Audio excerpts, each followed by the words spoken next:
you be seeing me with on Instagrams, that be fake money, man. That be prop money. This is not my money, girl. I do not have nothing.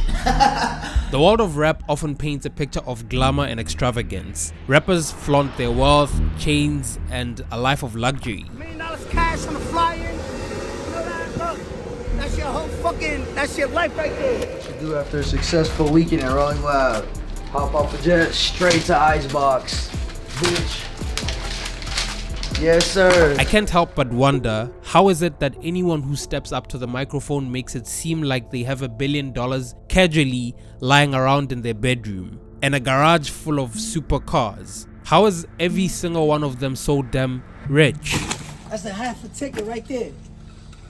I'm really the type that could take 2 years off, because this is really my lifestyle. I do not cap, this is really my lifestyle. This is how I really live. You see, when you go home after rapping, that's your life, this is really my life. I don't address nothing, you hear me? You got 1 house right here, 2 houses right here, 3 houses right here, 4 houses right here, 5 houses right here, maybe 2 houses right there, you feel me? I find amusement in recalling the numerous times our favorite celebrities have been caught wearing fake jewelry, caught renting mansions and cars while pretending to own them. And how could I forget the private jet stunts? Flaunting one's wealth seems to have become a byproduct of fame. Even celebrities with millions to spend occasionally fall victim to occasionally purchasing fake gear or embracing the most ludicrous knockoff. Even worse, pretending they're worth more than a spaceship made of gold. It's more like they're in a competition for the fake it till you make it Olympics. You're living in a delusion, peasant.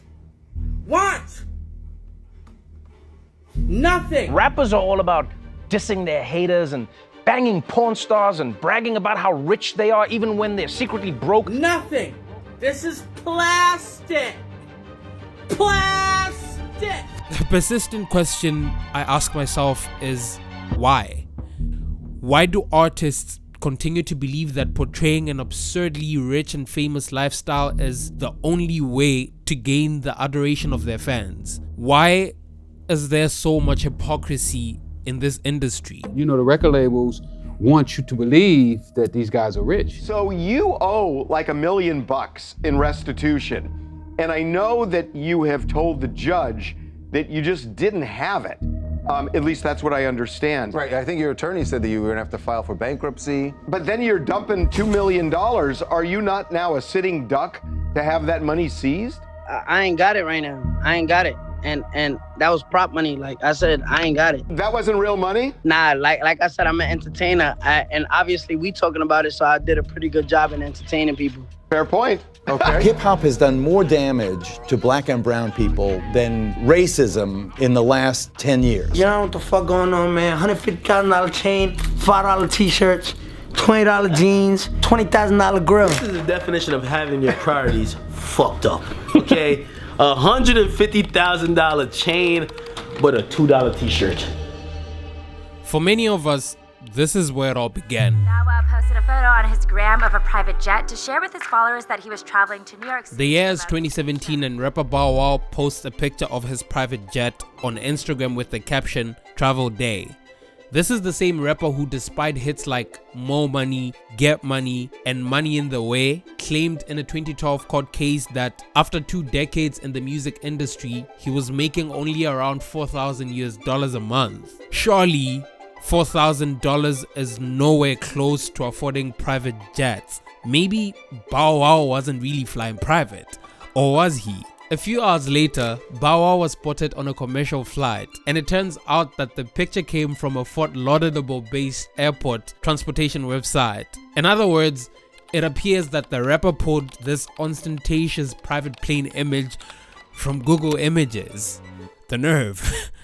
Bow Wow's social media stunt quickly gave birth to a hashtag Bow Wow Challenge, where Twitter users could share altered photos of their fabricated lavish lifestyles. As many hashtag Bow Wow Challenge truthers pointed out, faking it on Instagram isn't exactly uncommon. Many of us have probably face-tuned our selfies on Instagram once or twice in a lifetime. Of course, these social media crimes are way more embarrassing when committed by celebrities, people we would like to think are actually living the dream, as opposed to just photoshopping it. Perhaps the Bow Wow challenge should have been referred to as the Soulja Boy challenge, because flexing with blank sheets of paper is elite.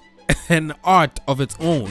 Flexing is as old as hip-hop itself. The term refers to the act of showing off or bragging and often implies that the person is arrogant and insincere. Flexing has been a popular term in black culture as slang since the 1990s. In 1992, rapper Ice Cube used it in his song It Was a Good Day. Saw the police, they rode right past me, no flexing. Didn't even look in a nigga's direction as I ran the intersection. Talking to his fellow MCs, Jay-Z once rapped, "They're all weirdos, De Niro's in practice, so don't believe everything your earlobe captures. It's almost backwards unless it happens to be as accurate as me. And everything said in the song you happen to see, then actually believe half of what you see, none of what you hear, even if it's sped by me." It's a claim often made by rappers, right? Everyone else is lying in their raps except for me, of course. Jay-Z's assertion is alarming. After all, he is a man who knows the industry better than most and has made millions from his own hard knock story. If he is telling us not to believe everyone's lyrics, even his own, then how much of all of this is merely a facade? Everyone knows that an entertainer's perceived persona through their art, be it music, acting, or social media influencing, is often quite different from who they really are away from the spotlight. However, rappers have been known to take their love for exaggerating about their lives to a whole new level. Whether it's simply lying to ensure those lines rhyme perfectly, twisting the facts to sell a particular rags to riches story, or portraying a tough childhood to earn street credibility, these guys have no problem bending the truth at all. Of course, I'm not calling all rappers liars, but a good number of them aren't telling the truth half of the time. They tend to lie about things that bring kudos, the praise and honor received for an achievement, per se. Where do we even start? For years, Rick Ross rapped about life dodging cops as a kingpin drug dealer, whipping real hard and all that, before it was revealed that he had actually worked as a correctional officer in a local jail. Designer recently bragged about having brought in Atlanta, before revealing that he had never visited the city and wrote the lyric because he'd been Facebook flirting with a girl from Atlanta. Maybe all of this is harmless, right? So what if Designer has never set foot in Atlanta? But then you go deeper and realize that it gets even more disturbing. You see, Future's identity as a rapper revolves around his flair for drugs. Several of his albums and mixtapes brag about his experience with all kinds of recreational drugs. The chorus of his hit song Mask Off mentions two drugs that are famous for euphoria-inducing abilities. However, the favorite drug-addicted rapper isn't that into drugs. I remember I had a conversation with Future one time in the studio, and he said something that I will never forget. And he laughed while he said it. He was like, yeah, you know, people be thinking I do so many, like people be thinking I'm really doing a lot of drugs because I rap about it all the time. But they don't even be knowing I'm a lightweight. I said, Then you ask how this is even bad for society. All these niggas talking about drugs, bro. You can't help but ignore how fun or how interesting, at least, they're making Xans and Lean and all this shit sound. Yeah, bro. Like, when I heard Future, the first song I ever heard by Future was Ain't No Way Around It. The second song I've ever heard by Future is Dirty Sprite, like off the first Dirty Sprite mixtape. And that shit had me wanting to sip Lean at like 11, 12 years old, bro. I mean, it's nothing new, is it? Appropriation and authenticity in the rap industry have been topics of discussion for quite some time. It's common knowledge that UK and US artists pose in cars and homes they don't own in their videos. While it could be argued that they don't explicitly claim that they do, the desire to create an illusion of wealth for their audience is clear. In short, false reality in rap is mostly found in claims of wealth, women, and criminal activity. No surprise there, is there? Perhaps the biggest lie of them all is the amount of money rappers claim to have. My God. Man, like, bro, I have money on me. I have money on me everywhere I go every day. Like, you know what I'm saying? I'm blackest man ever done this shit. Young rich nigga. You know what I'm saying? CMG. One thing they all have in common is bragging endlessly about their wealth. I mean, it's easy to rap about owning a Lambo and even easier to rent one for your video. It is challenging to know exactly how much of what we hear is actually factual or accurate. In 2013, the US publication Business Week compared the net worth of 12 high-profile MCs with the riches they rapped about. 8 of the rappers they studied grossly exaggerated their wealth on wax, including Nas, 50 Cent, and Diddy. Can we infer from this that 2/3 of the claims we hear are exaggerated? Probably not, considering the limited size of the sample. However, their findings do suggest that a significant proportion of audacious statements made in rap are grossly exaggerated. I mean, it's pretty obvious that your favorite rapper is broke, maybe even mine too. And if they really lived out what they rapped about, they'd either be dead or in jail. Maybe the real question we should be asking is, why? Why is it even necessary to be so braggadocious about your material possessions? In your song Into Club, you write, "You can find me in the club, bottle full of bub." Is the bottle actually full of bub? When it first opened, yeah. Is it not full of ginger ale? You know, I've filled champagne bottles with ginger ale. So technically that song is also a lie. Are there any other tracks you lied in? Yeah, there's points that you say things because you being creative, you create. You see, rap cap, as it should be called, is kind of sad but a reality. During a conversation with Vogue, Billie Eilish admits that the storytelling in her music is mostly fiction. She went on to say, just because the story isn't real doesn't mean it can't be important. Valid, isn't it? She then continues, there's a difference between lying in songs and writing a story. There are tons of songs where people are just lying. There's a lot of that in rap right now. From people that I know who rap, it's like, I got my AK-47 and I'm f***ing, and I'm like, what? You don't have a gun. And all my bitches, I'm like, which bitches? That's posturing and that's not what I'm doing.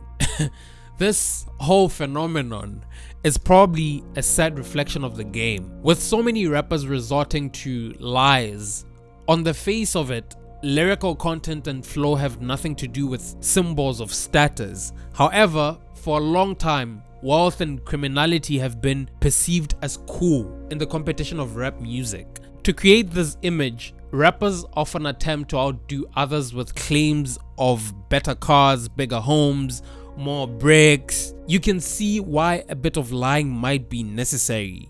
Rappers, like authors and actors, are in the entertainment business, and honesty doesn't sell, dude. It just doesn't. But like, even when rappers attain immense wealth, their online personas, lifestyles, and personalities become increasingly artificial. Two prominent gangster rappers, Meek Mill and Lil Durk, for instance, could serve as perfect examples. Despite their millionaire status, they continue to rap about guns, violence, and an exaggerated lifestyle they no longer live. There is an obvious contradiction between their wealth and their music, which is somewhat hypocritical depending on how you perceive it. You know, when you listen to your music, there's a lot of street stories.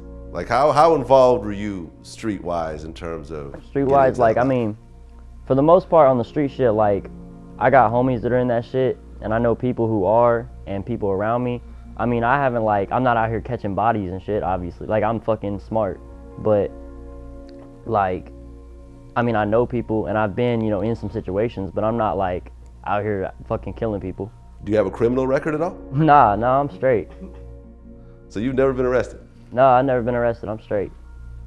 Okay. The portrayal of an extravagant lifestyle and the display of fleshy chains and wads of cash hypnotize a significant number of impressionable fans. These brain dead followers end up worshipping rappers as more than just humans, elevating them to godlike status. However, this heightened sense of reality is based on the false personas and fabricated lifestyles that rappers project to the world. On the face of it, listeners do care about honesty. The revelations about Rick Ross and Designer, or even Drake on writing his own raps, generated a lot of criticism from the rap community. However, it's done little to no harm to their careers. We as the audience, it seems, care more about the sound of the songs than the honesty behind them. And it's been proven that money, cash, whores is what the crowd responds to. So maybe we as an audience take some responsibility for honesty in lyrics. Yet you can't really blame it all on them or merely on the audience. Record companies also have a part to play. You know, the record labels want you to believe that these guys are rich. You know, I used to tell, when I was working with a few rappers, I would tell them, you know, why would somebody go and pay $700 to see Jay-Z perform and they won't pay $10 to come and see you perform? And some of those guys were great artists. And, you know, my philosophy is that Jay-Z, everybody believes Jay-Z's rich. And so if you believe that they're rich, you want to be around the rich and famous. So you will pay to be around the rich and famous. From an economic standpoint of view, edgy content like violence, drugs, and even wealth in rap music is often a strategy. Drugs and violence sell music. It's been proven by the recent rise in hip-hop and how songs with very violent and drug-filled lyrics are constantly making the Billboard charts top 100 songs of the week. Record companies will do anything to sell music, including promoting your client or rapper to talk about violent and inappropriate themes to sell records. So, from the point of view of a record company, having your client rap about these things and portray themselves as gang members is the best thing for business and will generate the most income. I mean, at the end of the day, it's their job as entertainers to engage an audience, right? For celebrities, flex culture could be accepted as part of their profession and a necessary lifestyle for their success. However, many of them do not understand the consequences their online actions have over their followers. Superstars inadvertently become role models, no matter what. You can be the weirdest druggie in the world. If they like your music, they're listening to it over and over and over. It's programming. And they might try some of those things they hear you talk about. A significant proportion of their followers consists of teenagers and children who see these over-the-top lives and immediately aspire to have the same. Accounts with thousands and millions of subscribers lead to followers to the conclusion that the formula for success on social media is to wear designer clothes and drive expensive cars. Lil Tay is an example of how children can become victims of flexing on social media. The 9-year-old kid has become popular on YouTube and Instagram with videos showcasing a lavish lifestyle and bragging about being a billionaire. What turned her into a YouTube sensation was the slang language she adopted as part of her internet identity and the attitude she demonstrated towards other people and stars on the platform. It's Lil Tay. Let me tell y'all something. This shit costs more to your rent. My toilet costs more to your rent. Everything in my bathroom costs more to your rent. And see, this is my closet. Everything here be designer. Gucci, Louis, Versace. And also, when I was 6 years old, I lived in Atlanta and I was broke as hell. But one day I woke up, I said to myself, I ain't gonna be broke no more. So I got up and I started working hard, moving bricks, and now we be living in the hills. See that view? Y'all don't have that view, and I be holding your mama's rent. Viewers saw it as a hilarious behavior from a 9-year-old child, and her videos quickly went viral on all social media platforms. One of her emblematic moves was holding and throwing a big stack of money in the air. Eventually, it turned out that the whole image she was trying to create was a lie, since all the mansions and properties Tay claimed as hers were properties that her mother, as a real estate agent, was selling. But I mean, you could probably blame the mother in this situation. Anyway, Tay is one example of the many people who, in their desire to become as popular as, for example, Taina Monjo or Logan Paul, fabricate their lives and identities. But that's just the materialistic side of things. Perhaps what's even more concerning is the culture of drug use and violence in rap music that has influenced listeners in many ways, leading them towards the use of drugs and acts of violence. I take prescriptions to make me feel A-okay. I know it's all in my head. That's rap culture now. I remember pill popping wasn't cool. Now everybody, oh, what you got? Some ketamine? I got, you know what I'm saying? Some PCP, like what the Studies fuck? have shown that rap music is linked to alcohol addiction, drug use, and violence among young people. Although, of course, rap cannot be solely blamed for recent increases in violence in cities where rap reigns supreme, you cannot simply deny the fact that the ideas and images that rappers are putting out to their fans are influencing listeners. Research conducted by the Iowa State University and the Texas Department of Human Services concluded that listening to aggressive music with aggressive lyrics increases aggressive thoughts and feelings, which often turn into aggressive and violent actions. Now, let's explore how rap music has influenced drug use and drug involvement in general. Many rappers often come from difficult situations, often from areas of high gang activity, and are involved in that life.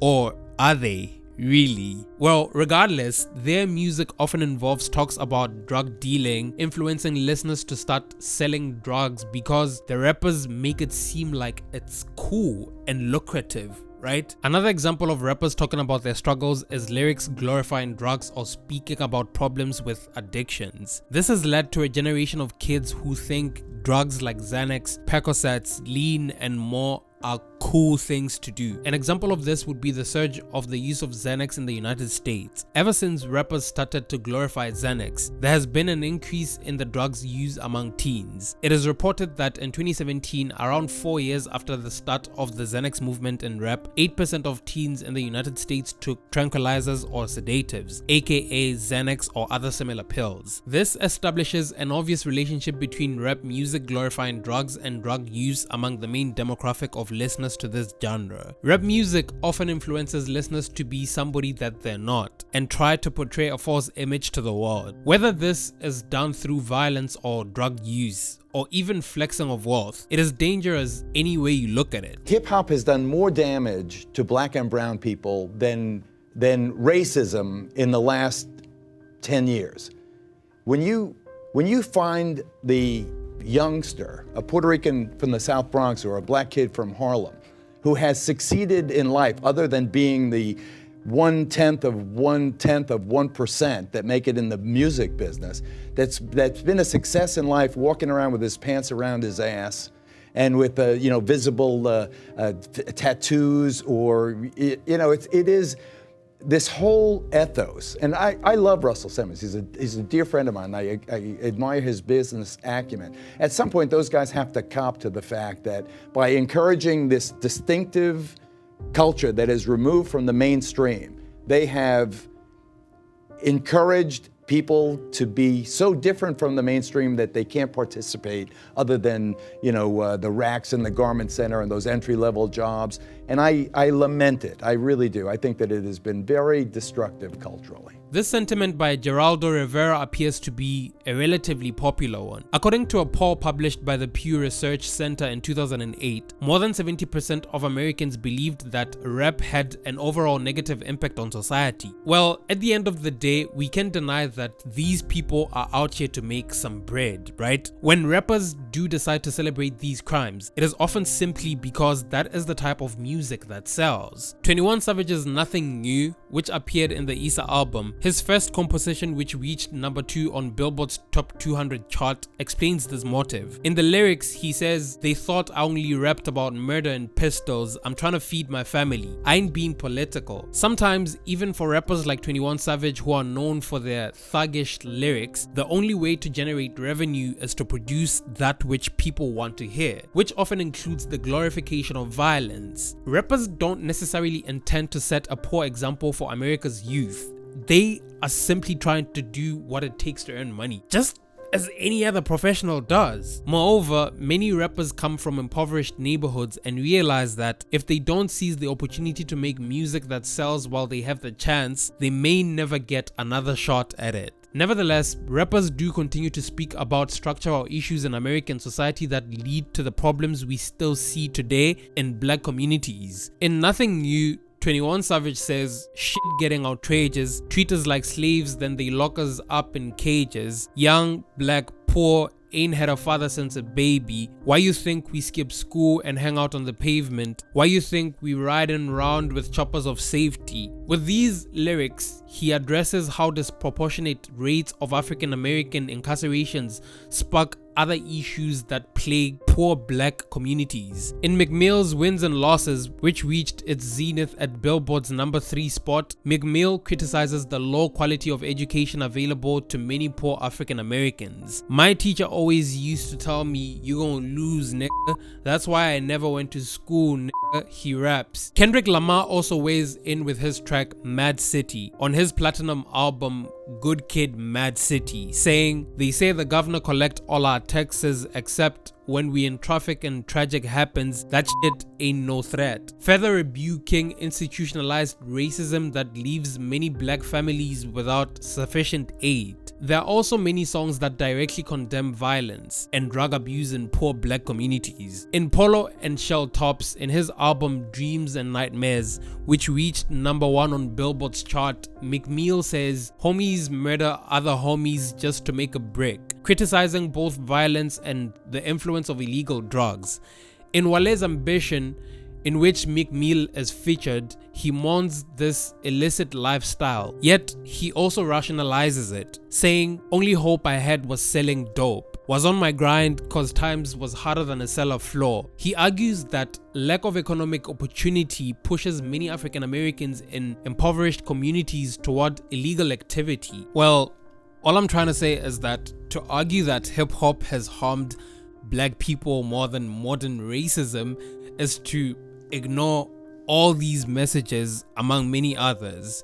Though some songs do indeed glorify illegal activity that is disproportionately found at alarmingly high rates in low-income black communities, plenty of songs lament these issues and critique their causes.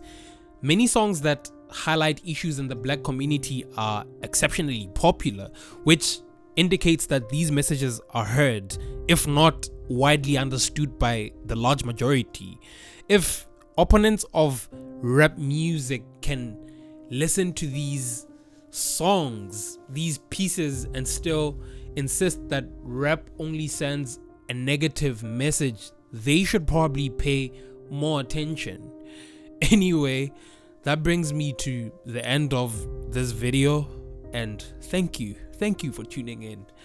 It's been a pleasure hanging out with you guys today. Remember to subscribe, like, and share with your friends if you may. See you next time.